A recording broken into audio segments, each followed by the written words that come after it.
with this aircraft, there are 6 emergency exits. Hello, everybody. This is Ron, your captain speaking. We are currently 30,000 feet in the air, and we haven't even left the airport. We just lit the joint.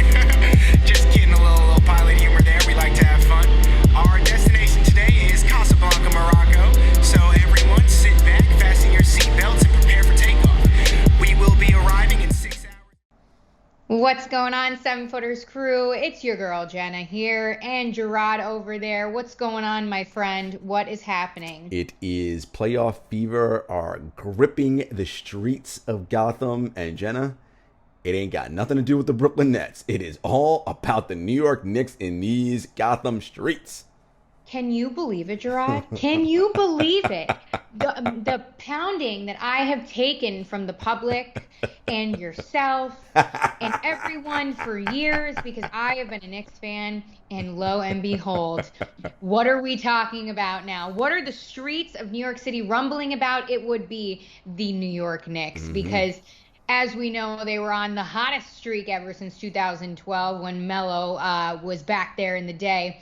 But now the streak is gone. But that doesn't mean that the New York Knicks have slowed down. Now the Phoenix Suns, guys, if you happen to catch that game on Monday night here, the Phoenix Suns knocked the winning streak. Chris Paul was hot as hell, and Devin Booker wasn't too bad himself, with Kendall Jenner up in her own private suite in Madison Square Garden. Shouts to Kendall. You know, D-Book had to show out for his girl. Couldn't come to the Mecca and get embarrassed. So we're going to say that that's the excuse as to why the Knicks truly lost. They let the Kardashian Jenners have it, and that was it. But for real, the winning streak is snapped. Julius Randle is still absolutely incredible. He had an incredible game. If anything, the Knicks should be very proud after that game. It was hard fought, close for the most part, before the Suns took it out in the end. So truly, Jarod, after seeing them face one of the top teams in the West, how good are the Knicks? Jenna, the Knicks are for real, man. They are right now the 4th seed in the Eastern. Yes, they are for real. They are a real competent team and franchise again, it looks like. Listen, shout out to... Oh, God. Been a couple years. Shout out to head of basketball operations, Leon Rose. Shout out to Worldwide West special advisor. Shout out to Tom Thibodeau, Knicks head coach. They are changing the culture right now inside of the Knicks organization.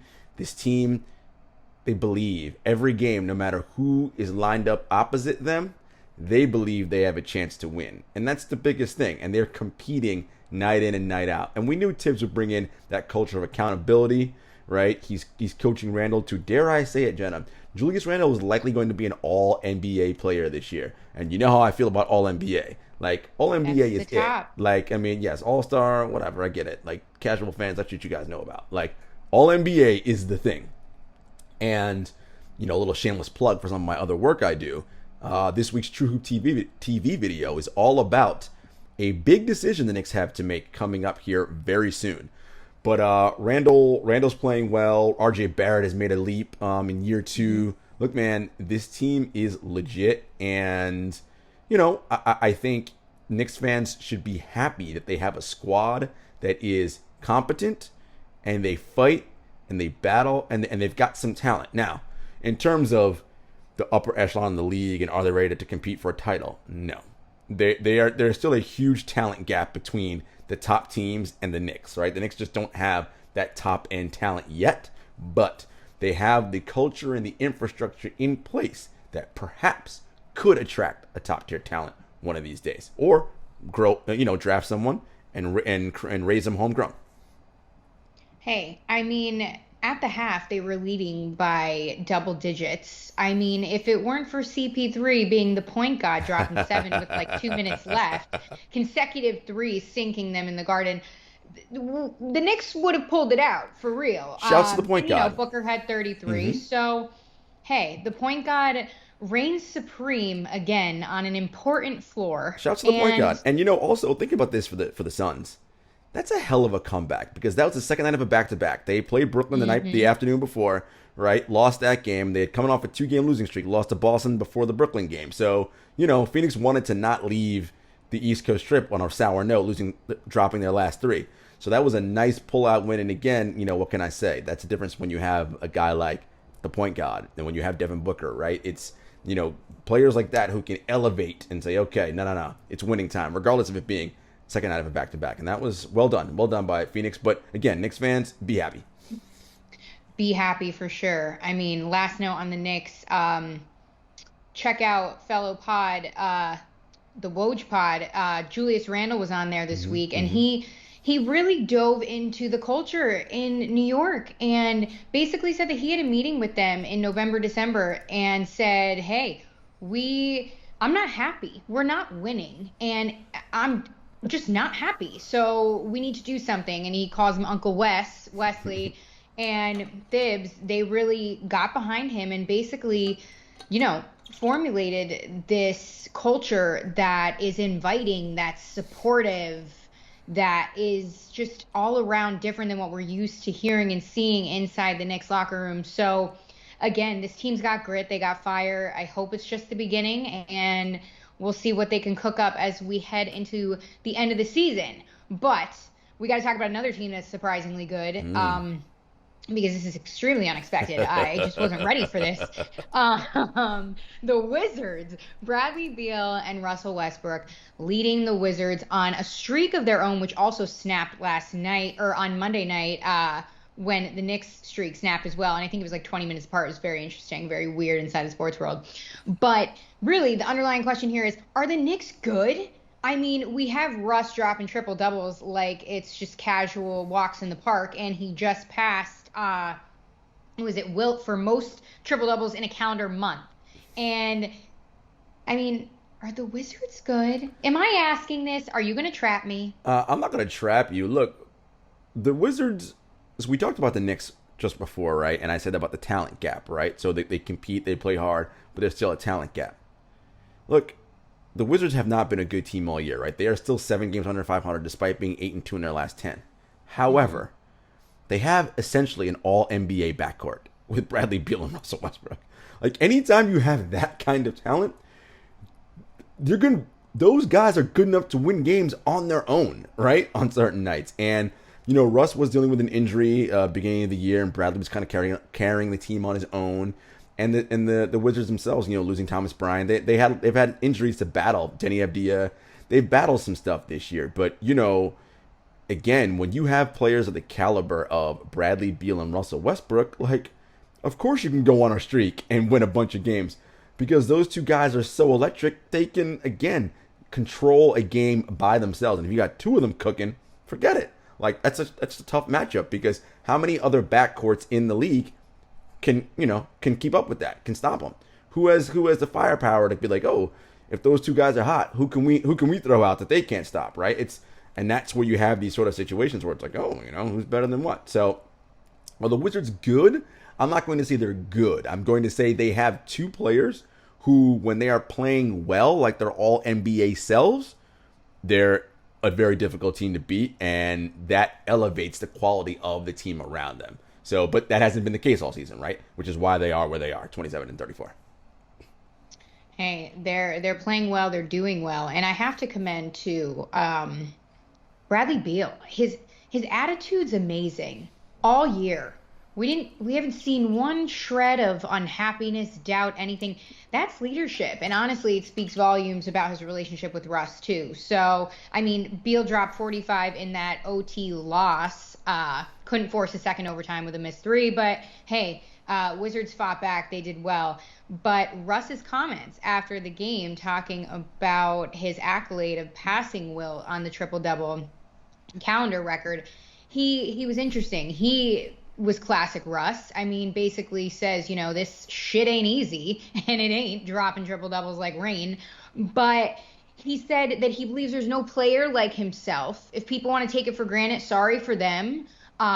Pretty sure if everybody could do it, they would do it. And he just goes on to say he doesn't care what people think, classic Russ, and things like that. But, I mean, what are your thoughts on those? There's no player like Russ. I think the Russell Westbrook conversation is so fascinating, and I encourage everybody to go and listen to those full comments. He also said, what's funny, when I'm doing it, it's not a big deal. But when Magic and Oscar and those guys were doing it, like, it was something different. Now I'm doing it. It's not. And, look, I am someone who is critical of Russ. And that's because Russ isn't your run-of-the-mill, average, everyday NBA player, right? Russ has been a multiple-time All-NBA player. He's been a league MVP, right? Like, he has played on teams that have advanced to the finals early in his Oklahoma City days and the Western Conference Finals. So Russ is viewed through a lens that is different from your traditional NBA starter or even your run-of-the-mill few-time All-Star, right? He said it himself. There is no player in the league like me. And I agree with him on that point, in that Russ has a zero back down, zero quit in him, and fights and fights and fights and goes 100, right? He said it in that same quote, I leave it all out on the floor. That is a factual statement, 1,000% true. And in that regard, Russ, there's certainly not a player like you in this league. But when you are in the upper echelon of the league, right, when you are, right, because when we're talking about 9-time All-NBA, I mean, there are only so many guys in the league playing right now who have been to 9 or more All-NBA teams and who've been MVPs. Right? That's a short list of people, right? You in the categories of your LeBron James, Kevin Durant, James Harden, right? Steph Curry, like, that's who Russ, in his mind, right? He's like, these are my peers. I'm equal to these guys. Well, okay. Then we have to critique you like how we critique those guys, right? And so the idea of the triple doubles, right? So when Russ averaged the first triple double and he won the MVP that year, that was the first time someone had averaged a triple double in a season since Oscar Robertson. Incredible feat. And the narrative, because we know the MVP is a narrative-based award, the narrative was, oh, look at Russ. Kevin Durant left, and now Russ is carrying that team, and look at what he's doing, and they're just incredible when he's on the floor, when he's not, and he was electric that season, right? The team as a whole wasn't that good, right? I mean, what were they, a 6 seed? Somewhere in that range, a 6-7 seed. It wasn't good. Right? They're so, okay, but you got the MVP. I wouldn't have given it to him because the team didn't win enough, but okay, cool. You showed what happened in the playoffs. Didn't do so well. The next year, okay, you averaged about a triple-double again, but the same thing's happening. The team is not getting better, right? They might have been even a little bit worse that year, right? And so the reason why people, and it's this idea of, okay, we've seen you do the triple-double thing, Russ, but it is not leading to the upper echelon and carrying or sometimes carrying is the wrong word, and elevating a team to the top, right? Look at the run that Steph Curry's on right now.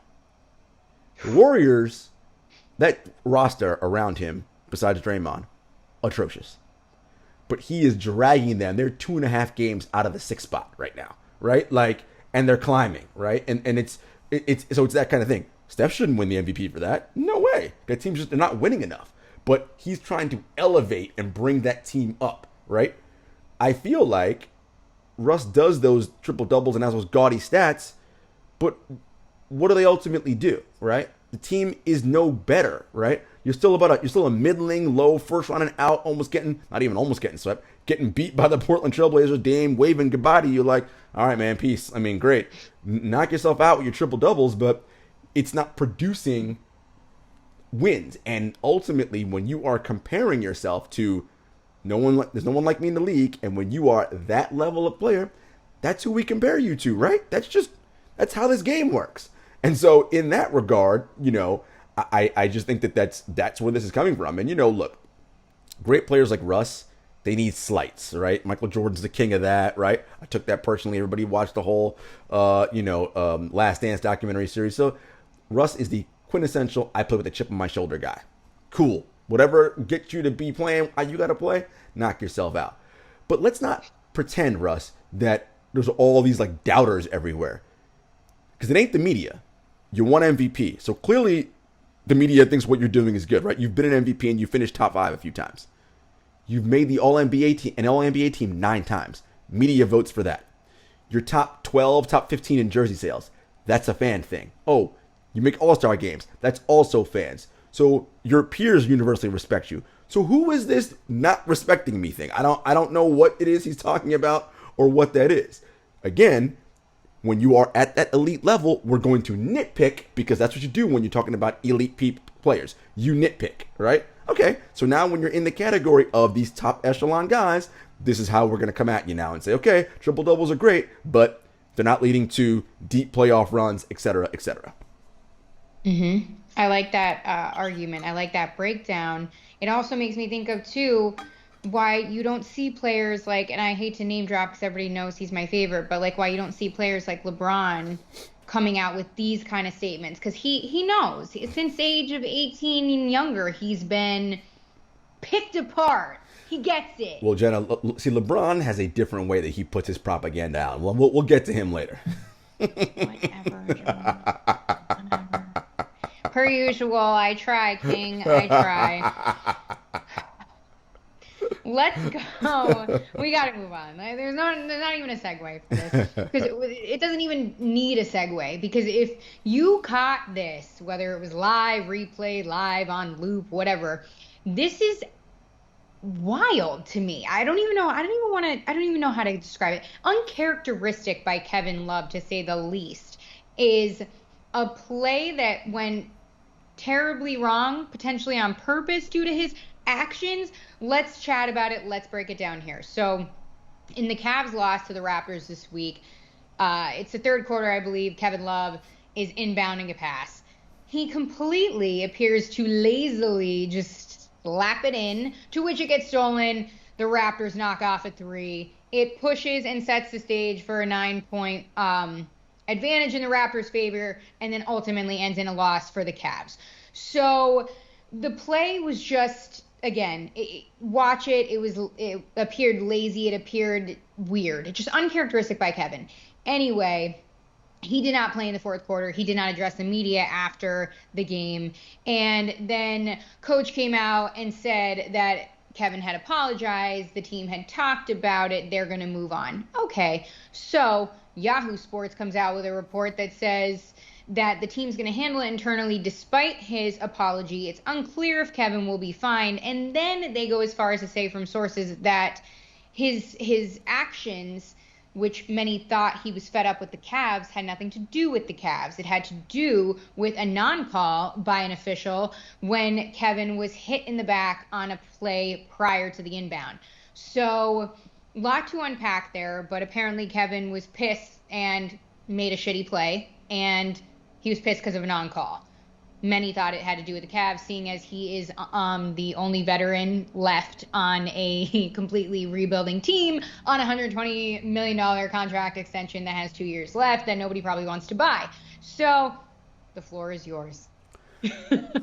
I mean, you know, watching that video was kind of funny. And, you know, look, we've seen players be upset about things in the past. Whether or not that was about the official or whatever, I'll take him at his word as what he says, sure. This isn't the first time, however, in his Cavaliers tenure that this has happened, right?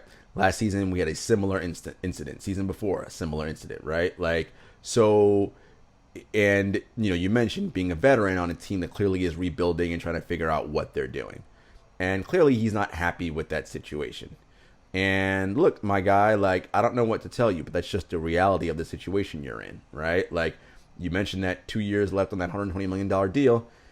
People probably don't want it, right? Because of you're always injured, and we don't know what kind of value we're going to get for you at that kind of salary. So why bring that on? And he's probably frustrated looking at, man, I'd like another chance at maybe winning a ring, going to contender, but, you know, these kinds of things he's doing are not helping out his cause, right? Mm-hmm. And you know, it's funny how we talk about these things, right? Like, my God, like, we excoriated James Harden for doing what he did to get himself out of Houston.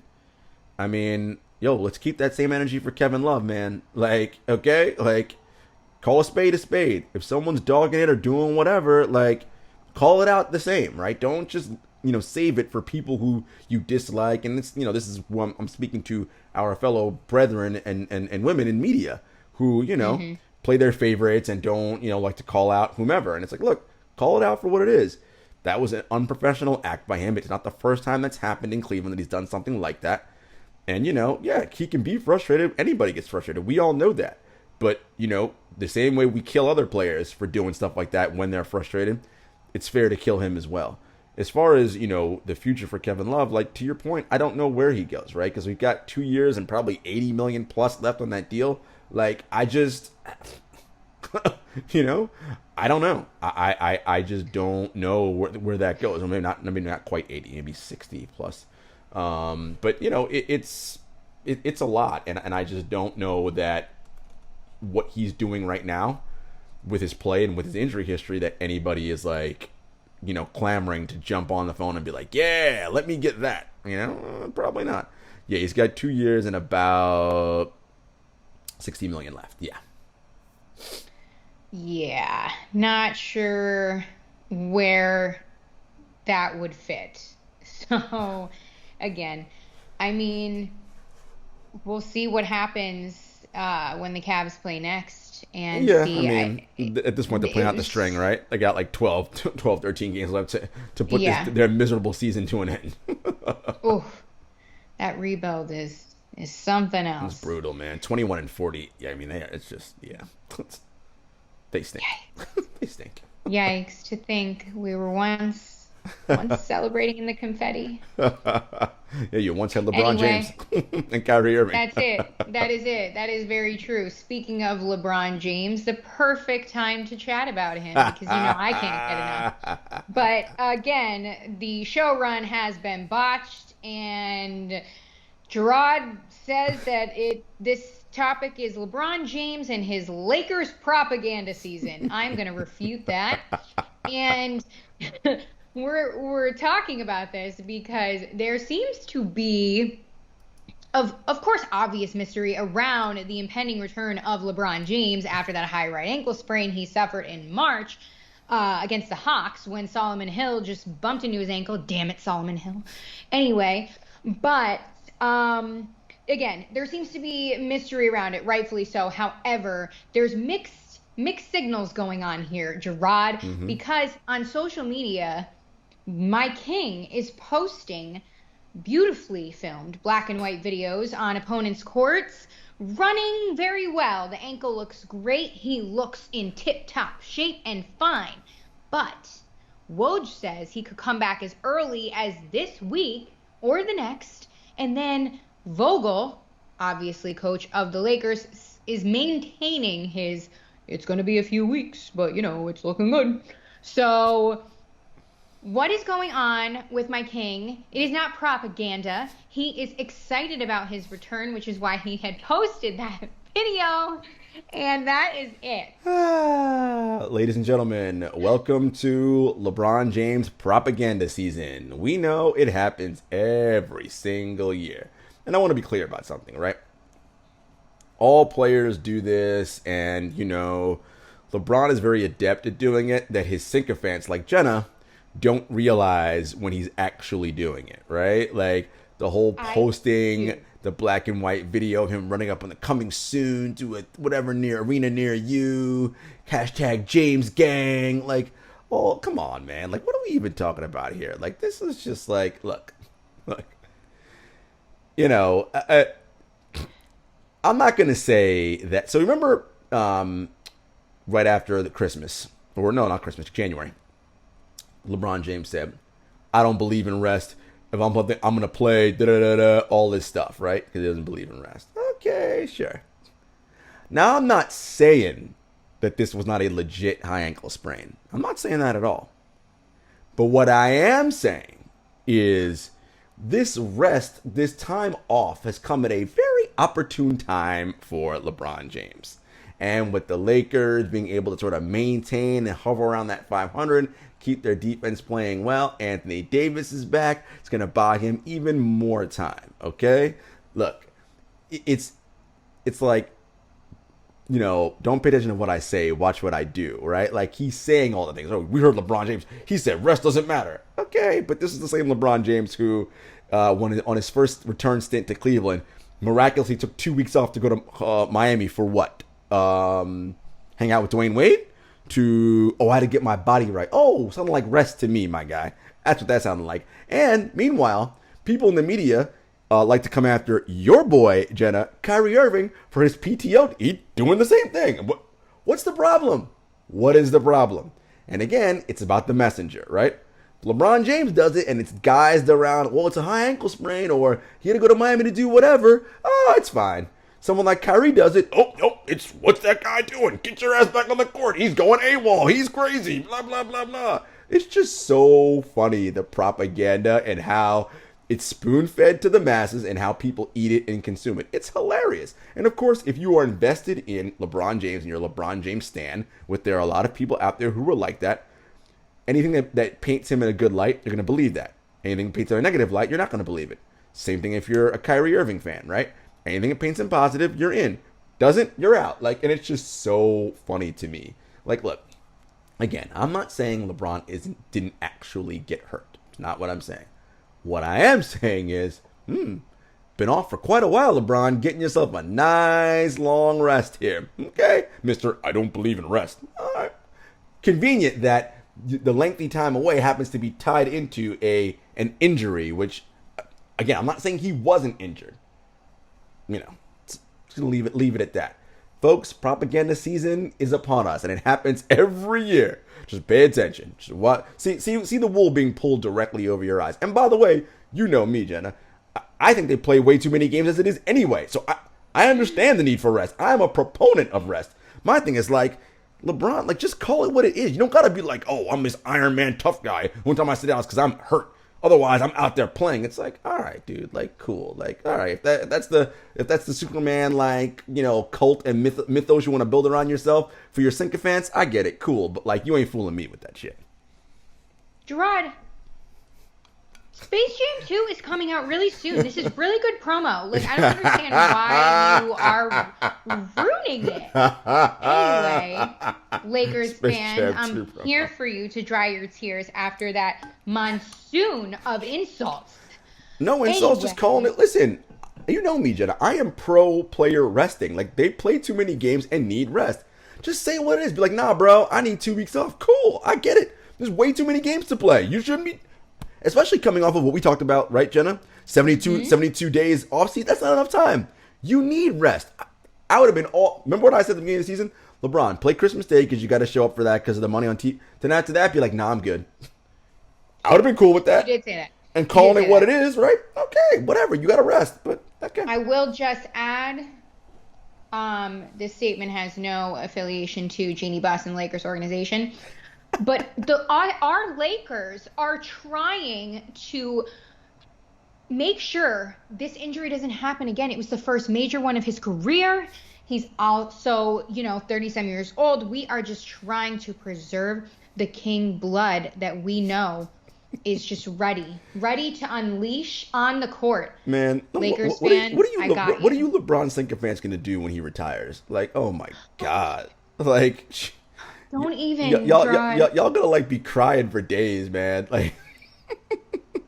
Yeah, I mean, hopefully he'll be in Los Angeles still, and there'll be a parade, and there'll be everything and events, and it should have its own All-Star weekend. Anyway, before I start to cry, let's talk about some different quick hits here, because there is some little tidbits around the league that we have to hit upon now, because the Clippers have signed my boy DeMarcus Cousins for the rest of the season after his 10-day chance on that little tiny contract that Jarod didn't believe in. I did, Boogie. Look.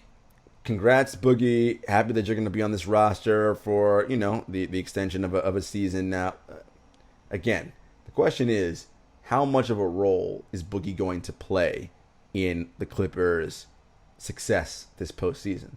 And for me, the jury's still out on that, right? Yeah, he'll have his flashes like he's had so far under a second 10-day that he got, and then now they signed him for the rest of the season. Yeah, there's flashes.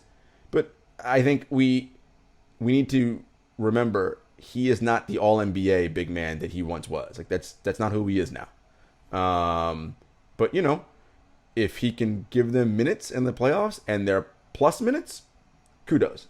I just don't know how many of those it'll be and what that'll look like. So that is my that's why I'm not jumping out of my seat woo! It's all right, well, we'll see. Hey, one day at a time here, Boogie. I am here for you, my friend. Anyway, on to a better note because Jarod's guy, Jaren Jackson Jr., is finally back He is. in He a is. Grizzlies uniform, active and ready to go, although he's taking some rest for more recovery at the moment. But what did you think of his return, Jarod? That is your guy. Yep, And Triple J's my guy. Look, he looked good in that first game against the Clippers. Came off the bench, was active. He had 4 blocks in that game. Was quite spry. And then like 2 nights later, had 23 points. Again, the Grizzlies are being smart with him. They're bringing him off the bench and not starting him and making him play 40 minutes right away. It's like this is he along with John Morant. That's the future cornerstones of your franchise. So the team has been winning without him. By the way, shouts to the Grizzlies holding on to that 8 seed or like right in that neighborhood, like without, arguably their second best, depending on, he could be their first best player, right? Like, so that's awesome for them, the way that they're handling things right now. So they're already used to playing without him. So they're okay with that. But now that he's back, this is helpful. And they're going to slowly try to ramp him up so that as they get towards the play-in, that they are prepared. And then hopefully, I really want to see Memphis win the play-in and actually get into the playoffs. Not because they're going to win a round, they're going to get their ass kicked. But I think as a young team that wants to be good and is one of the future teams of this league, you have to go through that experience, right? Getting in the playoffs, getting dump trucked by a top seed, and you learn and you're like, oh, this playoff basketball, real different. Yeah, it is, right? And they come back and they get better and they grow and all that. So shouts to my guy Triple J for coming back, and shouts to the Grizzlies for, playing good basketball this season.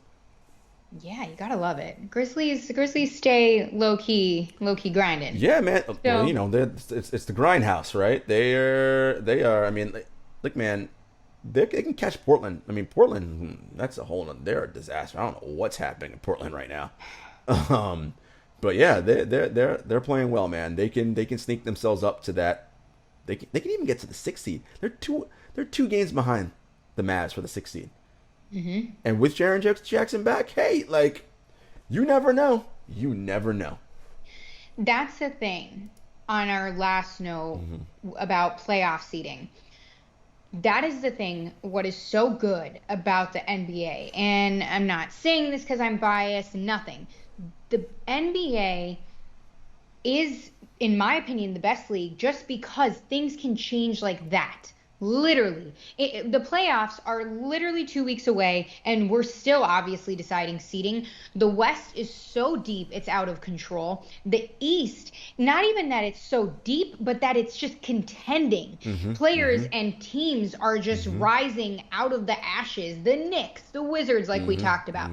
So let's chat really quick before we wrap things up about playoff seeding and how close it truly is, and really the teeter-totter of drama that is going on as we play the last 10, 11, 12 games. Yeah, it's games? yeah. We but most teams have between 10 and 13 games left, right? We're about 3 weeks left in the season.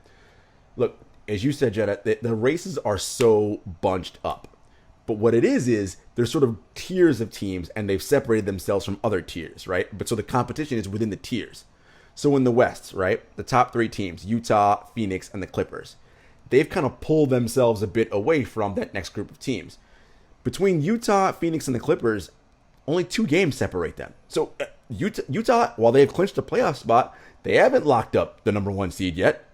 Right. Phoenix or the Clippers could catch them. And listen, Denver's 4 games back. Now, with losing Jamal Murray and with losing more, I mean, that's going to be tough for them. But it's close there. Now, in that next bunching, you got Denver, the Lakers, and the Mavericks. Those teams are separated by 6 games, so the Mavericks probably aren't going to catch Denver at 4 because they're 6 games back. And the Lakers are 4 games back at Denver, so that's probably going to hold there. But if you're Denver, you like, crap. First round, we got the Lakers, a potentially healthy Lakers, and we're down Jamal Murray and Barton. That's not great for us, right? It's a little rough there. If you're Utah, it's like, oh man, we might get the Lakers in round 2. We don't want them in round. It's so fascinating. And then on the play-in side, you got Portland, Grizzlies, Spurs, Warriors. Those teams are separated by a game and a half, Jenna. A game and a half.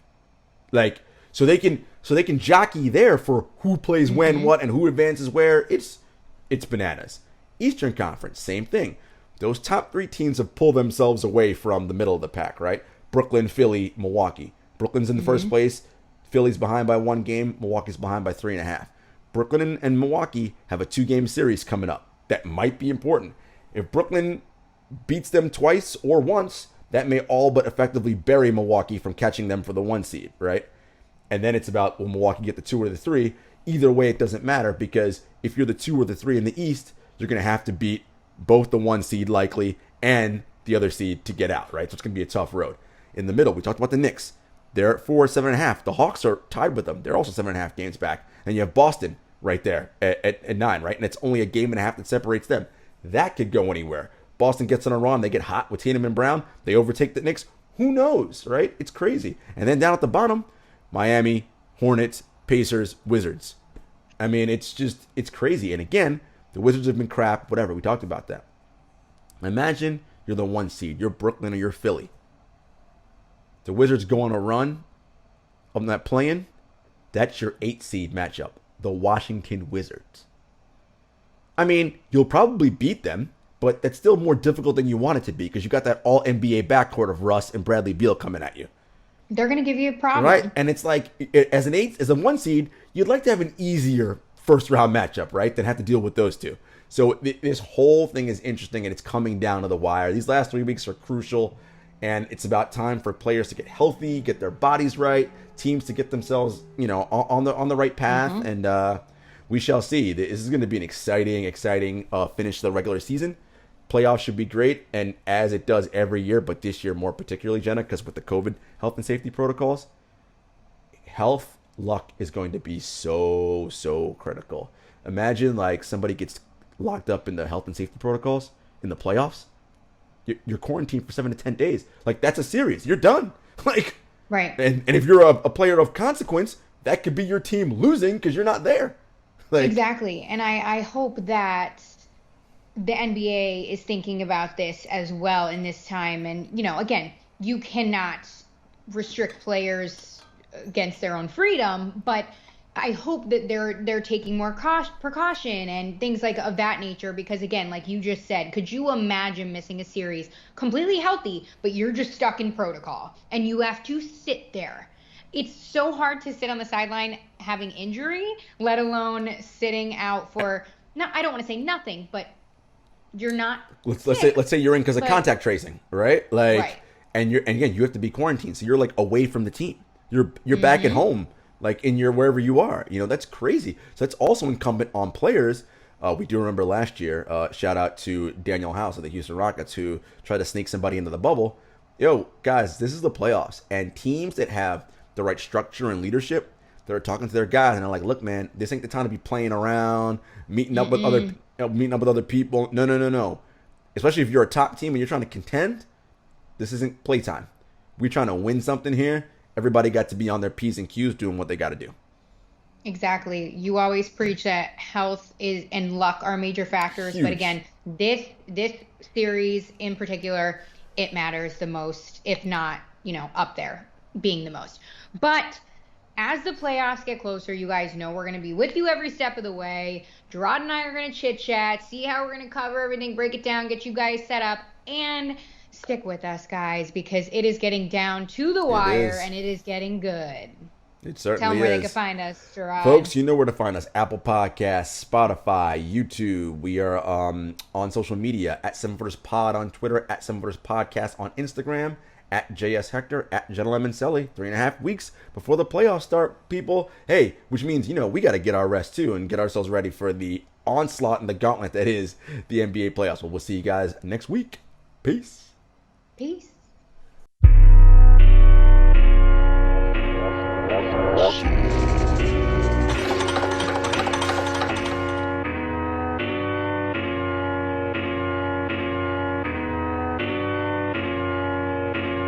Spent a couple years out here with these raps, trying to have a plan that we made come true. Applied to some jobs, but I ain't hit back. I don't wanna trap, what's a man gonna do? Chevy told me come